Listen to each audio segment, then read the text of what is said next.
Bienvenue sur ce nouvel épisode du podcast d'Entrepreneurs pour la planète Vocation Mentor, un rendez-vous mensuel pour aller à la rencontre d'un chef d'entreprise mentor engagé au sein de la communauté Entrepreneurs pour la planète, l'opportunité d'échanger pendant une dizaine de minutes avec ce mentor sur son parcours, son engagement pour une économie plus durable, mais aussi sur son expérience personnelle du mentorat façon Entrepreneurs pour la planète.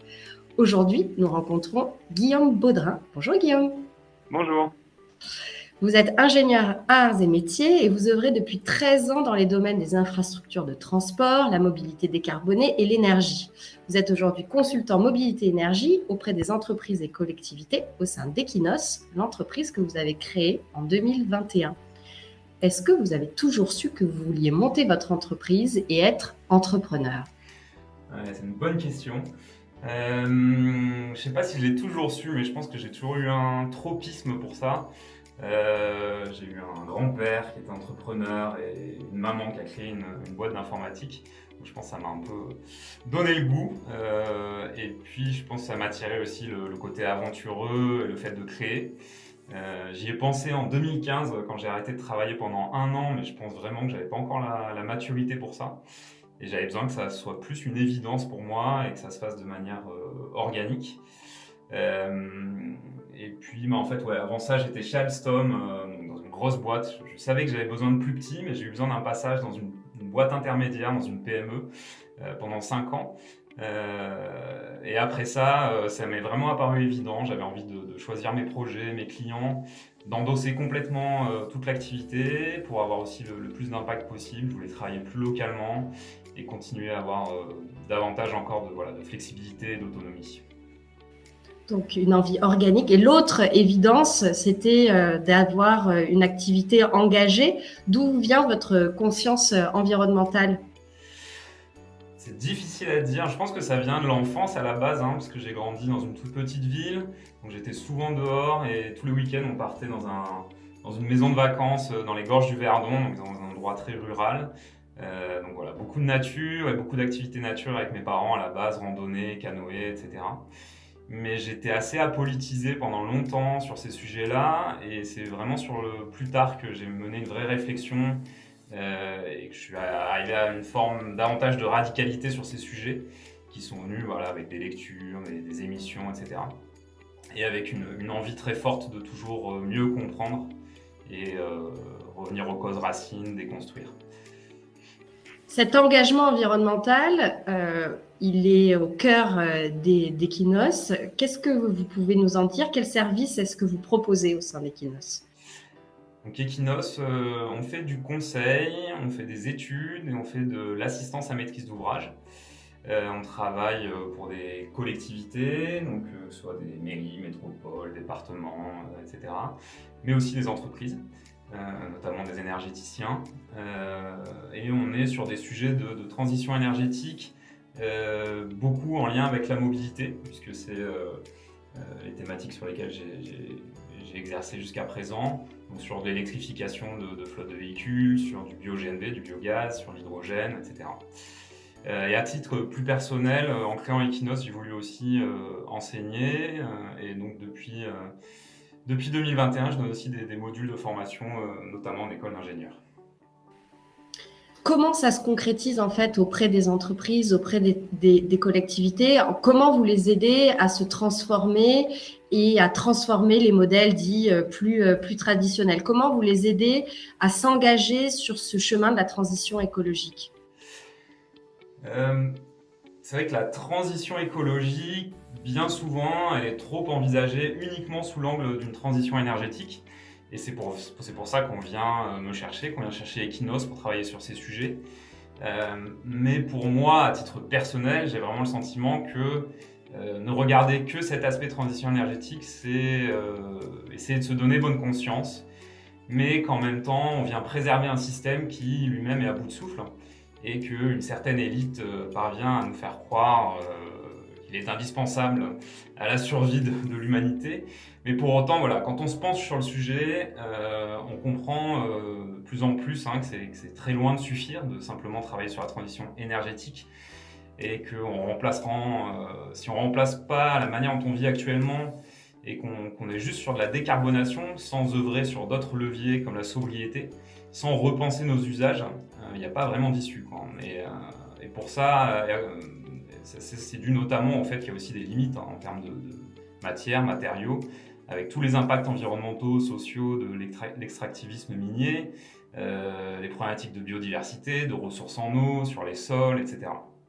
Donc voilà, et malheureusement, il y a encore trop peu de demandes sur ces sujets de la sobriété. Alors on en parle dernièrement, mais c'est surtout sur l'angle économique et de combien vous coûtez les factures à cause de la guerre en Ukraine. Mais aujourd'hui, voilà, la plupart des budgets sont alloués purement à de la transition énergétique. Donc du coup, ce que j'essaie de faire, c'est dans des missions qui sont à la base censées traiter exclusivement de transition énergétique, c'est aussi d'injecter d'autres manières de penser. Donc, par exemple, pour une collectivité qui nous demandait de regarder la décarbonation de sa flotte de véhicules, moi j'ai voulu regarder au-delà du simple passage, par exemple, du gasoil à l'électrique, des biocarburants ou l'hydrogène. C'est par exemple diminuer le nombre de véhicules en les partageant entre les différents services et entre les différentes personnes. Diminuer la taille des véhicules, qui permet d'avoir moins d'impact matière, moins de grosses batteries si on passe à l'électrique.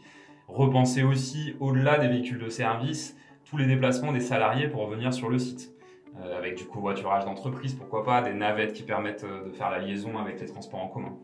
Un autre exemple que j'ai en tête, c'est une collectivité qui voulait établir une stratégie sur le déploiement de l'hydrogène, qui permet d'effectuer la transition énergétique sur pas mal de sujets, mais qui est aussi coûteux, qui est complexe à mettre en œuvre, qui manque de maturité sur pas mal d'aspects.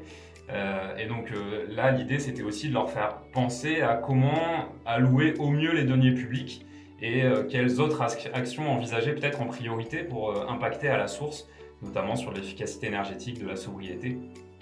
Et puis aussi, quand on pense à la technologie hydrogène, envisager toutes les autres technos et vraiment regarder ça avec le plus de neutralité possible pour regarder qu'est-ce qui est le plus intéressant. Et est-ce que vous voyez une évolution? Vous disiez, aujourd'hui, on s'intéresse beaucoup à ce qui est décarbonation, énergie. Aujourd'hui, cette thématique de la sobriété, c'est vous qui la poussez vers vos clients ou c'est vos clients qui viennent vers vous en vous disant, voilà, on a envie de changer profondément le modèle. Comment ça se passe? Malheureusement, dans ce qu'on voit aujourd'hui, en tout cas dans les appels d'offres, puisque moi je suis beaucoup sur les marchés publics, les collectivités, ce qui sort principalement, c'est des choses sur la thématique transition énergétique pure et dure. C'est notamment là-dessus qu'il y a des budgets, qu'il y a des subventions. Maintenant, quand on leur en parle, ils sont aussi conscients, parce que tout le monde commence vraiment à prendre conscience de tout ça. Et donc on sent que les interlocuteurs que j'ai sont vraiment pas insensibles à ça, ils trouvent ça intéressant. Après, ce qui est difficile, c'est le changement. Et il peut y avoir de la résistance aussi à l'intérieur des équipes, sur des modes de fonctionnement, des acquis.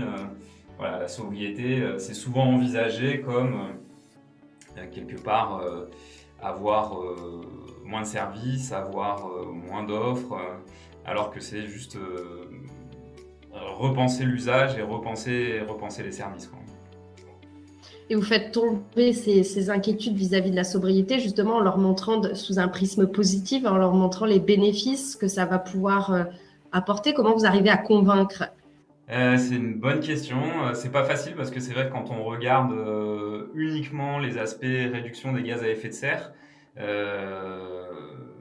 on voit pas forcément les autres aspects dont je parlais tout à l'heure, sur d'autres impacts qu'on peut avoir, y compris sur l'environnement. Mais même sur des aspects gaz à effet de serre, quand on regarde une flotte de véhicules, faire une transition vers du 100% électrique, on gagne déjà énormément en termes d'émissions. Mais quand on vient justement en dessus de ce qui était prévu, proposer des scénarios alternatifs où on vient diminuer le nombre de véhicules, réduire la taille de ces véhicules, et qu'on fait des analyses complètes, qu'on appelle en cycle de vie sur les émissions de gaz à effet de serre, et bien là on voit que sur ces scénarios alternatifs, on vient encore gagner, y compris sur les aspects émissions. Et en plus, on a des externalités positives qui sont autres, qui à la base n'étaient pas forcément les effets recherchés, mais qui sont des effets de bord positifs sur plein d'autres aspects, dont je parlais tout à l'heure, sur notamment les matériaux. Vous mentorez le projet de Sébastien Lenzi, WeReci, donc dans l'économie circulaire. Comment passe-t-on de la mobilité à la question du recyclage? Du coup, je pense que par rapport à ce que j'ai dit avant, maintenant ça apparaît peut-être plus clair comment on passe de l'un à l'autre. Puisqu'au final, c'est justement ce qui est clé, c'est de ne pas penser uniquement à une transition où on prend une voiture thermique et on la remplace par un véhicule électrique. le véhicule électrique, avec lui, il a quand même une batterie qui représente la moitié de ses émissions de gaz à effet de serre à la fabrication, ce qui est énorme, sans compter tous les impacts matières dont je parlais tout à l'heure, avec des matériaux qui sont rares, qui sont complexes à aller chercher, y compris dans des pays en développement avec plein d'impacts. Et donc cette question on va aller récupérer notamment ces batteries, et on va aller essayer, avant même de les recycler, parce que recycler, ça peut vouloir dire les broyer, récupérer de la matière et refaire des batteries, c'est également leur donner une deuxième vie.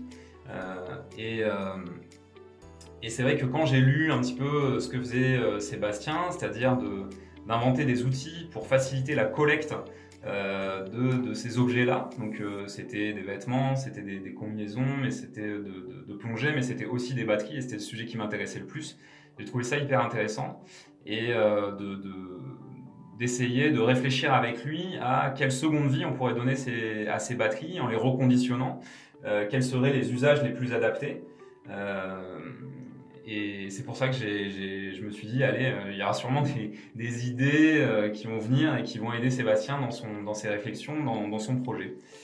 Pourquoi avoir choisi d'être mentor? Est-ce qu'il y avait des éventuels freins quand vous avez décidé de devenir mentor chez Entrepreneurs pour la planète?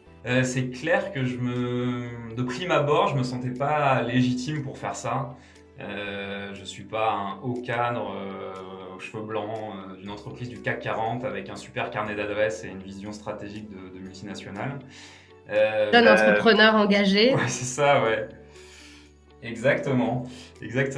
Mais déjà, ça faisait vraiment sens par rapport à moi, ma trajectoire, ce que je voulais faire avec Equinos, sachant que au-delà de mes propres activités de conseil, j'avais vraiment envie de m'ancrer localement déjà, ça c'était quelque chose de très fort, de travailler avec mon territoire.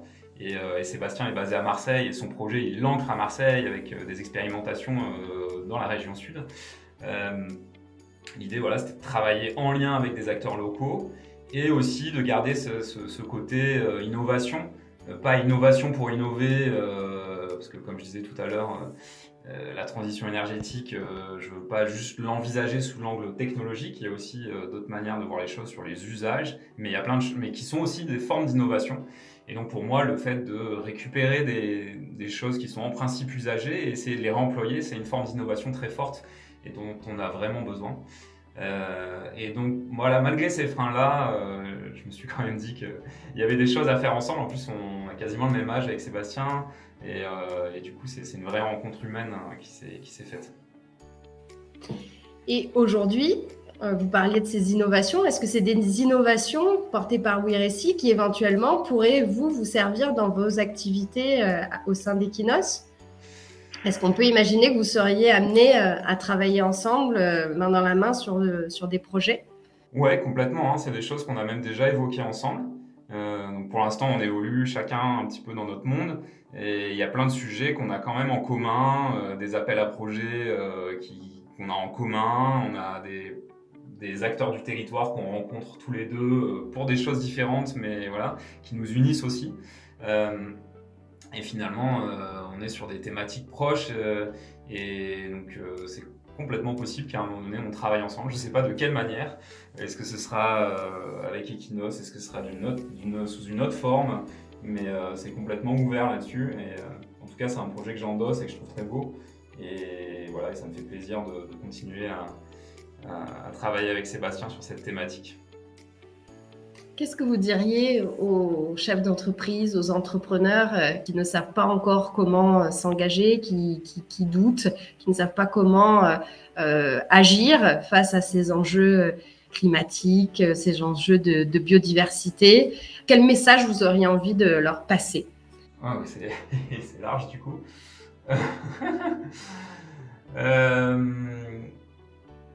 Déjà, je trouve que s'informer et vraiment questionner, déconstruire, c'est vraiment une étape qui est clé, en tout cas qui a été clé pour moi, et de le faire avec autre chose que les médias mainstream qui nous amènent tous la même information complètement formatée et qui va toujours dans le même sens. Donc il y a énormément de sources autres qui sont à solliciter. Et aujourd'hui, avec Internet, on peut vraiment accéder à énormément de choses. Il y a plein de podcasts hyper intéressants, plein d'ouvrages à lire qui sont passionnants. Donc je pense que ça, c'est une étape qui est fondamentale pour revenir aux racines du problème et vraiment œuvrer, mais pas juste œuvrer comme un rouage du système qui viendrait juste par opportunisme se diriger vers des thématiques de transition, mais dans un but seulement économique et pour faire fonctionner le système, quoi. Donc ça, c'est vraiment pour moi, avoir de l'impact, c'est vraiment questionner, c'est déconstruire, avant toute chose.